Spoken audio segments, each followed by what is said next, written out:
Hello guys, welcome to our YouTube channel study with M.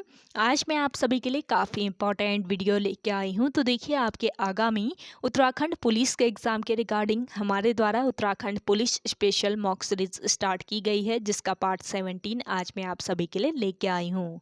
और ये series आपके other Uttarakhand exam के लिए भी इम्पॉर्टेंट रहेगी, तो आप सभी लोग हमारी इस सीरीज़ में स्टार्टिंग से लेकर एंड तक बने रहें। आज की इस क्लास में Uttarakhand top 20 most important questions आपको दिए जाएंगे और क्वेश्चन से रिलेटेड जितने भी इंपॉर्टेंट पॉइंट्स हैं वो भी आपको इसी क्लास में ही बताए जाएंगे। तो एंड तक इस क्लास को फॉलो जरूर कीजिएगा आप सभी लोग। मोस्ट इंपॉर्टेंट ये क्लास है आपके आगामी एग्जाम के लिए। तो चलिए आज की इस मॉक सीरीज को हम स्टार्ट करते हैं। स्टार्ट करने से पहले जिन लोगों ने अभी तक हमारे YouTube channel study with M को सब्सक्राइब नहीं किया है वो सब्सक्राइब कर लें। साथ ही साथ बगल में जो बेल आइकन दिख रहा है इसे भी प्रेस कर लें, ताकि हम कोई भी वीडियो डालते हैं तो उसका नोटिफिकेशन आपके पास जल्द से जल्द पहुंच जाए। आप सभी लोग हमारे टेलीग्राम चैनल को भी ज्वाइन कर सकते हैं। अराउंड 6.7 के यहाँ पे ग्रुप मेंबर्स हो चुके हैं। सुबह 10 बजे और शाम 8 बजे यहाँ पे क्विज का आयोजन भी कराया जाता है। इसके अलावा अदर इम्पॉर्टेंट अपडेट्स PDF यहीं पे शेयर की जाती हैं। लिंक आपको उसका डिस्क्रिप्शन बॉक्स में मिल जाएगा। बढ़ते हैं आज की वीडियो की ओर।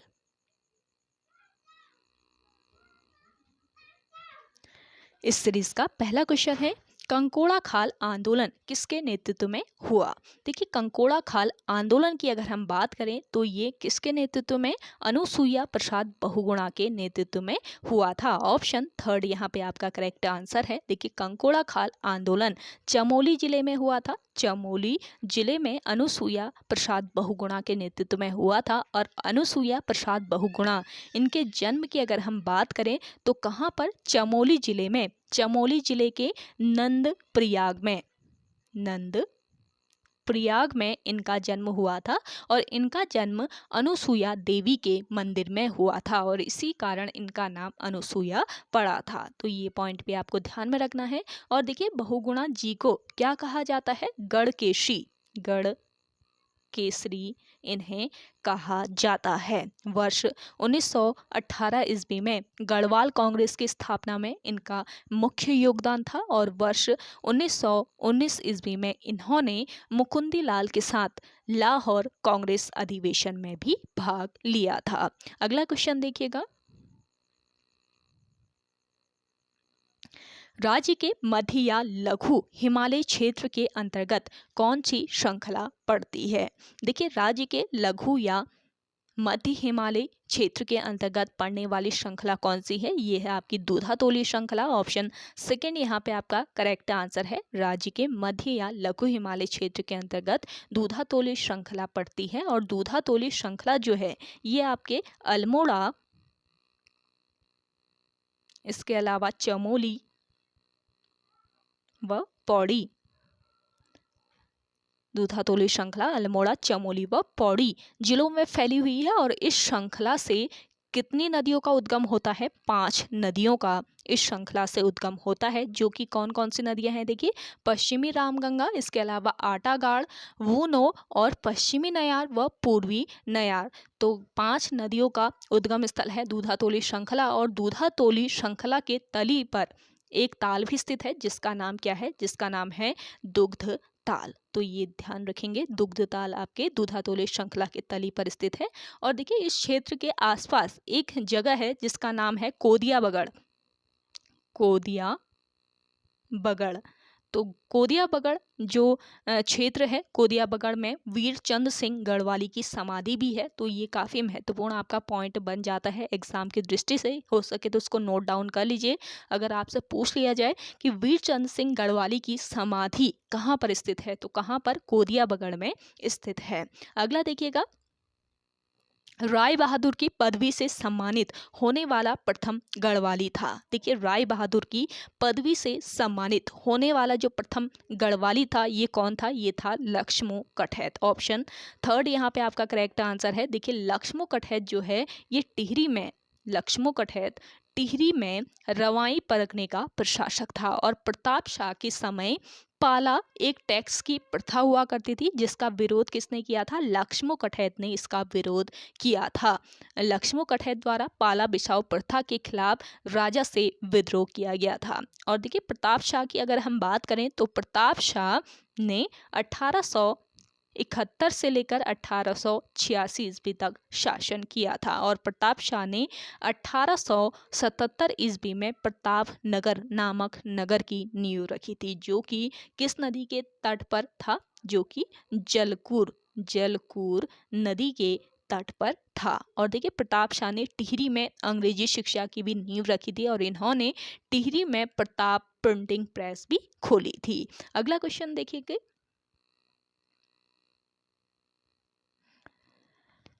अगला क्वेश्चन है आपका 1921 ईस्वी में टिहरी में प्रथम बार जनगणना किसने करवाई थी? तो देखिए वर्ष 1921 ईस्वी में टिहरी में प्रथम बार जो जनगणना करवाई थी वो किसने करवाई थी? इसका राइट आंसर हो जाएगा नरेंद्र शाह ने। 1921 ईस्वी में टिहरी में प्रथम बार जनगणना नरेंद्र शाह ने करवाई थी। ऑप्शन थर्ड यहाँ पे आपका राइट आंसर है। देखिए नरेंद्र शाह 1913 ईस्वी से लेकर 1946 ईस्वी तक गद्दी पर बैठा और इसकी संरक्षिका कौन थी?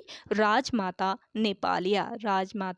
नेपालिया संरक्षिका थी किसकी? नरेंद्र शाह की। और कीर्ति शाह की मृत्यु के बाद नरेंद्र शाह जो थे ये अल्पवयस्क थे, तो अल्पवयस्क होने के कारण इनके संरक्षण के लिए एक संरक्षण समिति बनाई गई थी। और नरेंद्र शाह का विवाह हिमाचल के क्यूंठल रियासत की राजकुमारी सगी बहनों कमलेंदुमती व इंदुमती के साथ हुआ था। दो सगी बहनों के साथ इनका विवाह हुआ था। और अक्टूबर 1919 ईस्वी में विजयदशमी के अवसर पर नरेंद्र शाह को राज्याधिकार मिला था। अगला क्वेश्चन देखिएगा, नापतौल की पद्धति पाथा का प्रचलन किसने किया था? देखिए नापतौल की पद्धति है पाथा और इसका प्रचलन किसने शुरू किया था? इसका राइट आंसर हो जाएगा अजय पाल ने। ऑप्शन सेकंड बिल्कुल राइट आंसर है। देखिए अजय पाल गढ़वाल के परमार वंश का 37वां राजा था गढ़वाल के परमार वंश का अजय पाल। और इसने 52 गढ़ों को अपने बाहुबल से जीता था। और अजय पाल का कार्यकाल 1490 ईस्वी से लेकर 1519 ईस्वी तक था। अजय पाल को गढ़वाल का अशोक कहा जाता है, ये भी आपको ध्यान में रखना है। और गढ़वाल का कृष्ण भी अजय पाल को ही कहा जाता है। और अजय पाल गोरखनाथ पंथ का अनुयायी था। इसके अलावा सांवरी ग्रंथ में अजय पाल को क्या कहा जाता है? आदिनाथ कहा गया है सांवरी ग्रंथ में अजय पाल को। और सांवरी ग्रंथ जो है ये तांत्रिक विद्या पर आधारित पुस्तक थी। और अजय पाल की मृत्यु 1519 ईस्वी में हुई थी। और इसका उत्तराधिकारी पूछ लिया जाए कौन था, तो कल्याण शाह इसका उत्तराधिकारी था। चलिए अगले क्वेश्चन की ओर बढ़ते हैं। अगला क्वेश्चन है आपका, मायावती आश्रम में धर्मार्थ अस्पताल की स्थापना कब हुई थी? इम्पॉर्टेंट क्वेश्चन है। तो देखिए मायावती आश्रम में धर्मार्थ अस्पताल की अगर हम बात करें तो इसकी स्थापना कब हुई थी? इसकी स्थापना हुई थी वर्ष 1903 ईस्वी में। ऑप्शन थर्ड यहाँ पे आपका राइट आंसर हो जाएगा। देखिए मायावती आश्रम का जो संबंध है ये किससे है? स्वामी विवेकानंद से। स्वामी विवेकानंद से इसका संबंध है। और मायावती आश्रम की जो स्थापना है ये 19 मार्च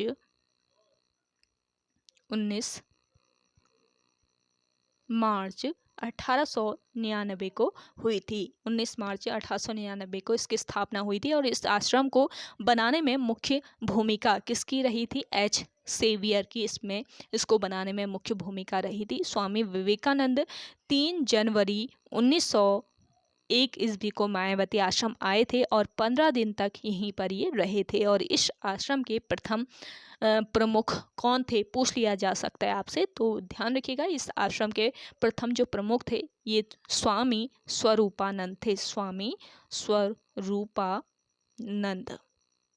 इस आश्रम के प्रथम प्रमुख थे। चलिए अगला क्वेश्चन देखिएगा। अगला क्वेश्चन है, एक हथिया नौले का निर्माण किसने किया था? देखिए एक हथिया नौला जो है इसका निर्माण किया था किसने? जगन्नाथ मिस्त्री ने। ऑप्शन फर्स्ट यहाँ पे आपका करेक्ट आंसर है।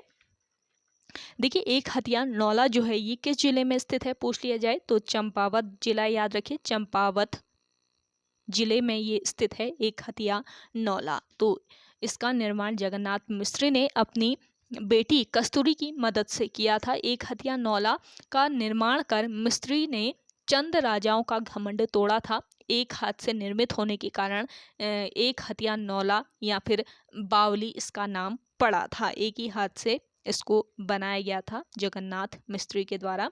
अगला क्वेश्चन देखिएगा। अगला क्वेश्चन है आपका, चंद्रप्रभा एतवाल को तेन सिंह एडवेंचर अवार्ड कब मिला था? देखिए, चंद्रप्रभा एतवाल जो है इनको तेन सिंह एडवेंचर अवार्ड से सम्मानित किया गया था वर्ष 2009-10 में। ऑप्शन थर्ड यहाँ पे आपका राइट आंसर है। चंद्रप्रभा एतवाल जो है इनका संबंध किस जिले से है? इनका संबंध है पिथौरागढ़ से।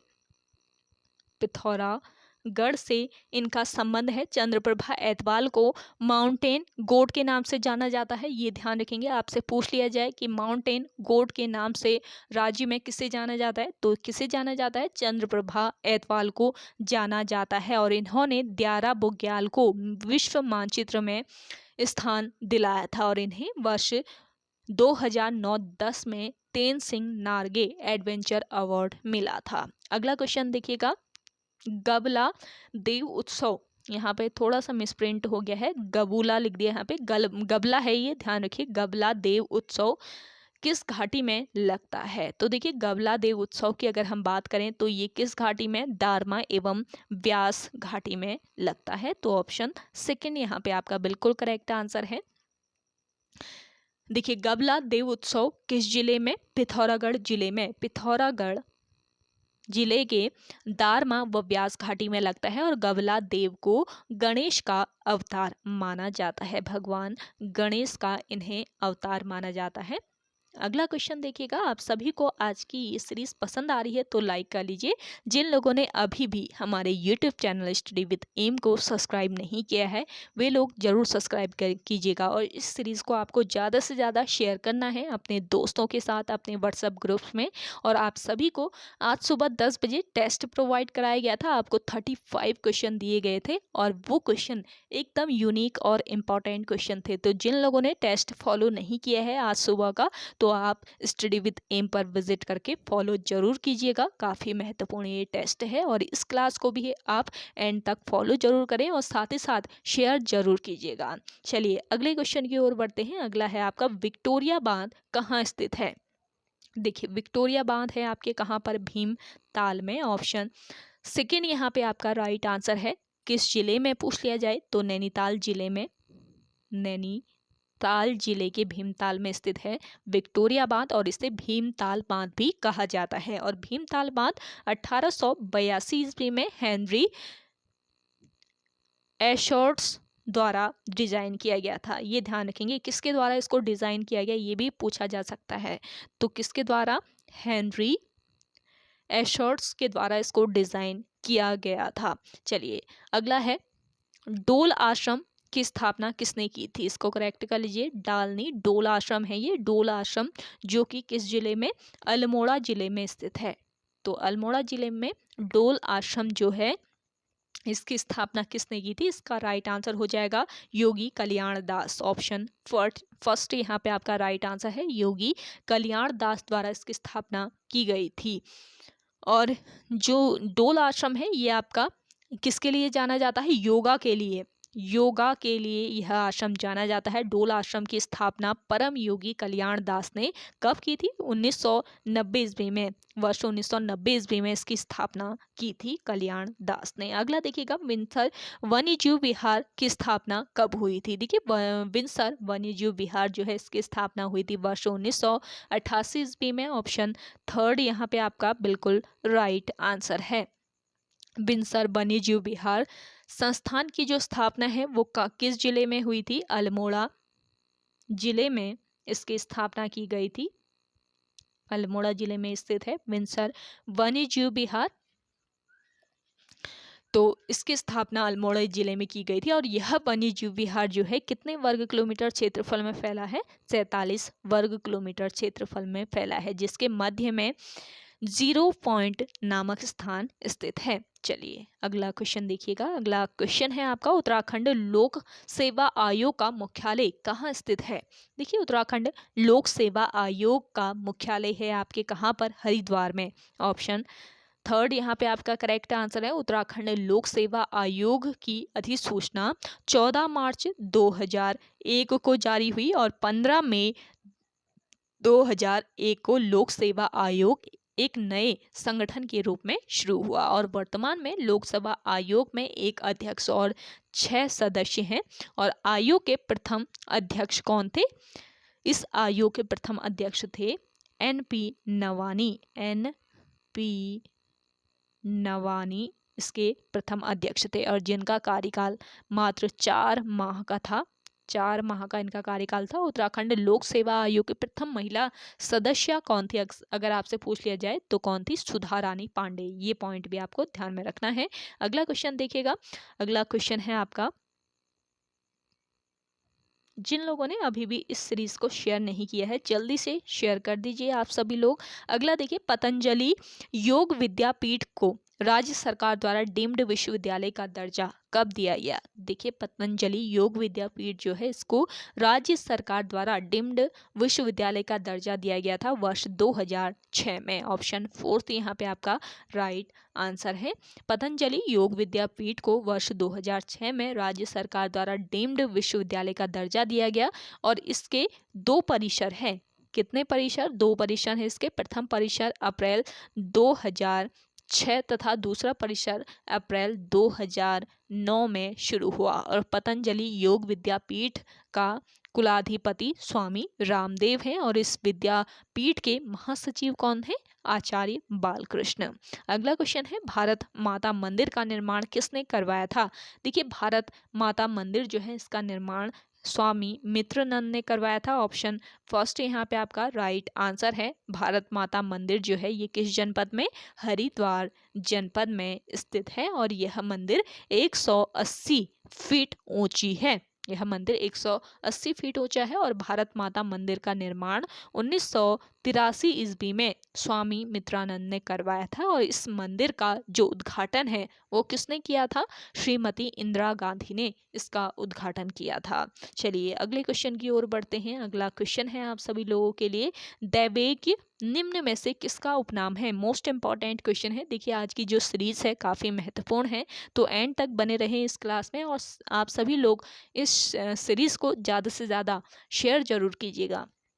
काफ़ी मेहनत से ये सीरीज़ आपके लिए लेके आते हैं, तो आप सभी लोगों से थोड़ा सा रिक्वेस्ट करते हैं कि इसको ज़्यादा से ज़्यादा शेयर जरूर कीजिएगा।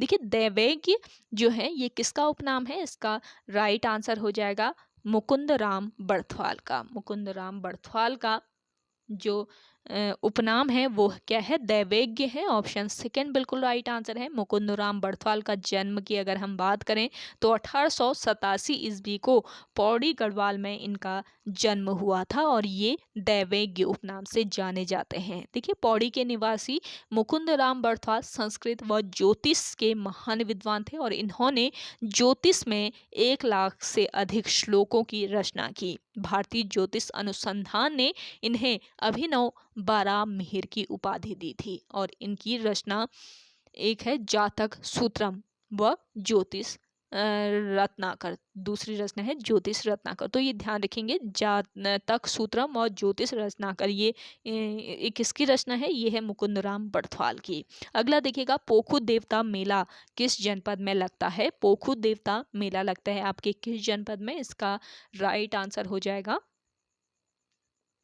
जिन लोगों को आंसर आ रहा है कमेंट सेक्शन में कमेंट करके बता सकते हैं पोखु देवता मेला किस जनपद में लगता है। तो इसका राइट आंसर हो जाएगा उत्तरकाशी। उत्तरकाशी में लगता है पोखु देवता का मेला।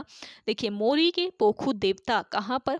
उत्तरकाशी के मोरी में यह मेला आयोजित किया जाता है। तो मोरी के पोखु देवता मंदिर में देवता के दर्शन करना वर्जित है। यहाँ पर देवता के दर्शन नहीं किए जाते हैं, यहाँ पर देवता के दर्शन करना वर्जित है और यहाँ मंदिर का जो पुजारी है वो पीठ करके ही पूजा करता है। पोखु देवता को कर्ण का प्रतिनिधि व भगवान शिव का सेवक माना जाता है। पोखु देवता को न्याय का देवता भी कहा जाता है। चलिए अगला देखिए, अगला क्वेश्चन है, देहरादून में घंटाघर की नींव कब रखी गई थी?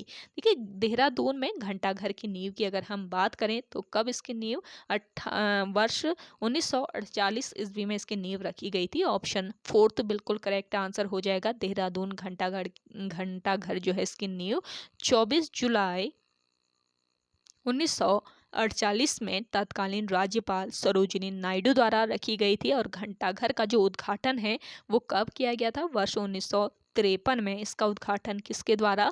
लाल बहादुर शास्त्री के द्वारा इसका उद्घाटन किया गया था। और देखिए, क्लॉक टावर यानी कि घंटाघर को पहले बलवीर टावर के नाम से जाना जाता था। आपसे पूछ लिया जाए पहले इसे किस नाम से जाना जाता था, तो ध्यान रखिएगा, इसको पहले बलवीर टावर के नाम से जाना जाता था। क्लॉक टावर की ऊंचाई 85 मीटर है और आकार जो है इसका षटभुज है। और इस टावर के पास पलटन बाजार लगती है। अगला क्वेश्चन है, दूधातोली लोक विकास संस्थान की स्थापना कब हुई थी? देखिए, दूधातोली लोक विकास संस्थान जो है इसकी स्थापना हुई थी वर्ष 1982 में। ऑप्शन फर्स्ट यहाँ पे आपका करेक्ट आंसर है। दूधातोली लोक विकास संस्थान की स्थापना 1982 ईस्वी को कहाँ पर की गई थी? उफरे खाल पौड़ी गढ़वाल में। इसकी स्थापना किसके द्वारा? सच्चिदानंद भारती के द्वारा की गई थी। चलिए, लास्ट क्वेश्चन है आज के इस सीरीज का। बालेश्वर महादेव मंदिर किस जनपद में स्थित है? मोस्ट इंपॉर्टेंट है। बालेश्वर जो महादेव मंदिर है ये आपके कहाँ पर? चंपावत जिले में स्थित है। ऑप्शन फोर्थ इस क्वेश्चन का बिल्कुल राइट आंसर है। बालेश्वर मंदिर जो है ये चंद राजाओं ने, किसने इस मंदिर को बनवाया था? चंद राजाओं के द्वारा बनाया गया था। तो चंद राजाओं ने 10वीं से लेकर 20वीं सदी में जगन्नाथ मिस्त्री की मदद से यह मंदिर बनवाया था। और चंद राजाओं ने मंदिर के निर्माण के बाद वास्तुकार जगन्नाथ मिस्त्री के हाथ काट दिए थे। और बालेश्वर मंदिर के परिसर में चंपावती देवी और रत्नेश्वर मंदिर भी हैं, जिस पर गुजरात राजस्थान शैली या बेसर शैली का प्रभाव है। और बालेश्वर मंदिरों को वर्ष 1952 ईस्वी में राष्ट्रीय धरोहर स्मारक घोषित किया गया है। तो काफ़ी महत्वपूर्ण ये पॉइंट है, इसको नोट डाउन जरूर कर लें। बालेश्वर मंदिरों को वर्ष 1952 ईस्वी में राष्ट्रीय धरोहर स्मारक घोषित किया गया है। तो ओके गाइज, आज के इस सीरीज़ में इतना ही। आई होप आप सभी को आज की ये सीरीज़ पसंद आई होगी। अगर आप सभी को आज की ये सीरीज़ पसंद आती है तो इस सीरीज़ को लाइक कीजिएगा, शेयर कीजिएगा। जिन लोगों ने अभी भी हमारे YouTube channel study with M को सब्सक्राइब नहीं किया है वे लोग ज़रूर सब्सक्राइब कीजिए। और आप सभी को आज की ये क्लास कैसी लगी कमेंट सेक्शन में कमेंट करके ज़रूर बताइएगा। तो चलिए, मिलते हैं एक नई इंटरेस्टिंग वीडियोज़ के साथ। तब तक के लिए धन्यवाद।